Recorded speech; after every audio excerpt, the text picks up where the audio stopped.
Ganda talaga ng Selene no? Pwede mo siyang i-core, pwede mo siyang i-mid, pwede mo siyang i-roam, pwede mo siyang i-chat. Kaso di ako sure kung magre-reply. Tas dito nakita ko na agawan nila ng blue buff yung core ng kalaban, kaya in-invade ko na siya, papahirapan ko siya lalo. What's up boy? Anong laban mo sa akin? Level 1 ka pa lang, kompleto na lahat ng skill ko. O kainin mo to, wata. Pana. Grabe, check bush yun sa malayo pare. Teka lang, sing. Sabay, oy, akin to. Baka agawin mo pa yan boy. Ang akin ay iyo, ang iyo ay akin. Kahit itago mo pa yan sa damo pare, kukuhanin ko pa rin yan. Huwag mo nga akong talian, Barbidal. Manahimik ka dyan ha. Nandyan ako, babalik ako, kukunin ko.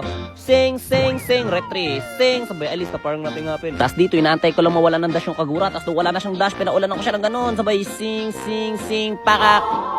Grabe halimaw, 3 minutes, level 2, halimaw yung Gusion nila pare. At kung inaakala mo makakakuha ka ng maski isang buff dun, ka nagkakamali. Akin na yan pare, ching, sabay, alis na parang nating happy na. Kaso nga lang, nasobrahan naman ako sa snowball niyan pare. Pinapasok ko na sila sa loob ng base, tapos di na ako nakalabas. Okay, kanya-kanya na. What's up Harit? Saluhin mo ang aking pana. Oy, grabe namang dash yan. Teka lang, antayin ko lang ulti ko. Wata, ta.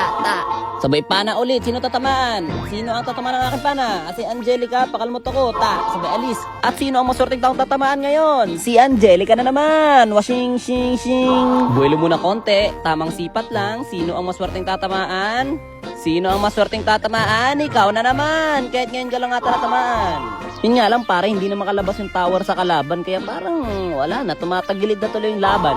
Kaya naman nagpicture na lang muna kami para makapag-dep sila, tapos makapag-item. Tapos gusto na lang sumali sa picture, di sige, sumali kayo. Ang problema, tinatrader nila kami. Habang nagpapapicture sila, nagsisegway yung jelong. Ganyan pala gusto nyo ha, hindi kayo mapagkakatiwalaan boy. Katapusan nyo na, ginalit nyo, wala na. Di na lang namin kayo ulit papalabasin ng base kasi sinasamantala nyo yung kabaitan namin eh. Shing, pakak, shing, boom. Tas dito pumana ako, tas ginamitan ko na lang siya ng kakaibang teknik.